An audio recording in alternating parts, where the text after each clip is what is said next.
Assalamualaikum warahmatullahi wabarakatuh. Perkenalkan, nama saya Muhammad Arif Said. Saya merupakan salah satu mahasiswa aktif di program studi akuntansi Fakultas Ekonomi dan Bisnis Universitas Muhammadiyah Sumatera Utara. Tepatnya semester 3 kelas A akuntansi pagi. Nah, pada video kali ini saya akan menjelaskan kepada teman-teman sekalian bahaya akan orang-orang yang melakukan riba.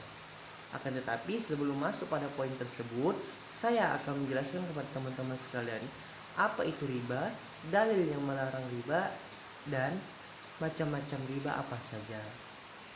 Baik, langsung saja pada materi yang pertama mengenai pengertian riba. Perlu teman-teman ketahui bahwasanya riba itu secara umum didefinisikan sebagai penetapan nilai tambah atau yang sering kita sebut dengan bunga. Selain itu, riba juga seringkali dimaknai sebagai penambahan nilai di dalam jumlah pokok pinjaman yang dibebankan kepada si peminjam yang ditetapkan oleh orang yang meminjamkan uang yang nantinya akan diberikan oleh si peminjam di saat ingin mengembalikan uang tersebut. Kita langsung saja masuk kepada contoh. Contoh daripada riba itu sendiri yaitu yang pertama, si A meminjam uang kepada si B senilai 1 juta rupiah. Kemudian si B menetapkan nilai tambah kepada si A senilai 10% dari jumlah pinjaman pokok yang telah dipinjam oleh si A kepada si B. Berarti tadi yang 1 juta ditambah dengan 10% dari 1 juta yaitu 100.000. Nah, hari demi hari si A mengembalikan uang tersebut kepada si B. Berapa yang dikembalikan? Yang dikembalikan si A adalah 1.100.000. Kenapa bisa 1.100.000? Nah, sebab terjadinya 1.100.000 itu dikarenakan adanya penambahan nilai yang diberikan oleh si B selaku orang yang meminjamkan kepada si A selaku orang yang meminjam, yang mana penambahan tersebut akan diberikan oleh si peminjam di saat ingin mengembalikan uang yang dipinjamnya tadi. Nah, begitu teman-teman sekalian. Jadi itulah dia sedikit pemaknaan tentang riba. Kita masuk pada poin yang kedua, yang mana dalil yang mengatakan atau melarang tentang riba itu sendiri. Salah satunya saya ambil contoh dalil yang diterangkan oleh Allah di dalam Al-Quran surah Ali Imran ayat 130 yang berbunyi, A'udzubillahi minasyaitonirrajim, Bismillahirrahmanirrahim. Ya ayyuhalladzina amanu la ta'kulur riba. Yang artinya, hai orang-orang yang beriman, janganlah kamu makan riba. Nah, dari ayat tersebut kita tentu dapat menjelaskan dan menarik kesimpulan bahwasanya Allah telah jelas-jelas melarang kita selaku hamba-hambanya untuk memakan yang namanya riba. Begitu teman-teman sekalian. Jadi untuk kita semua jangan coba-coba mendekati hal-hal yang berbau riba. Allah juga menjelaskan di dalam Al-Qur'annya lagi. Surah Al-Baqarah ayat 276. Yang mana artinya itu Allah memusnahkan riba, menyuburkan sedekah, dan Allah sangat membenci setiap orang yang berada di dalam kekafiran dan orang-orang yang selalu berbuat dosa.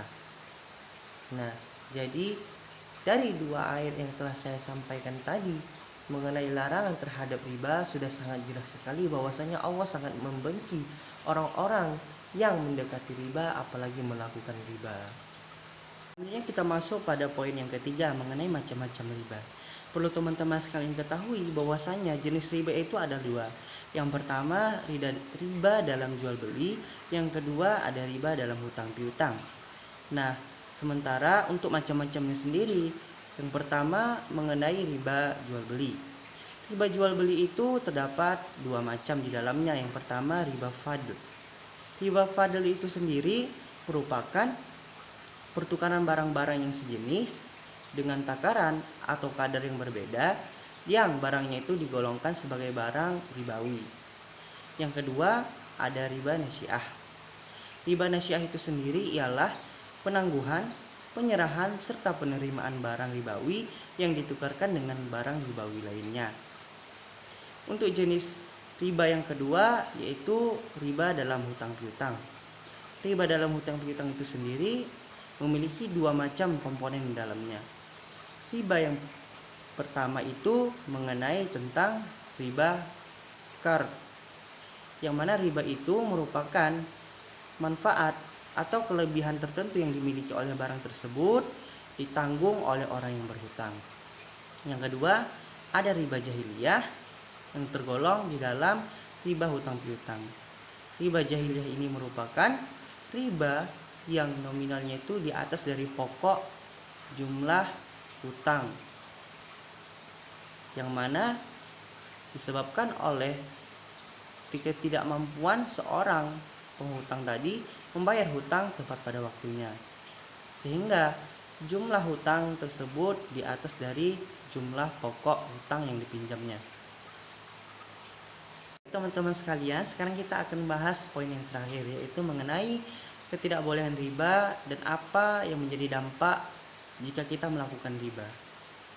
Nah, perlu teman-teman ketahui sekalian bahwasanya banyak sekali ayat-ayat dalam Al-Quran yang telah menjelaskan bahwasanya riba itu dilarang oleh Allah Subhanahu wa Ta'ala.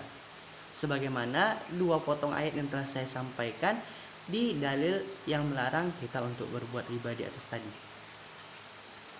Nah, jadi teman-teman sekalian, ada beberapa poin yang ingin saya sampaikan pada teman-teman sekalian mengenai dampak yang akan kita dapat apabila kita melakukan riba.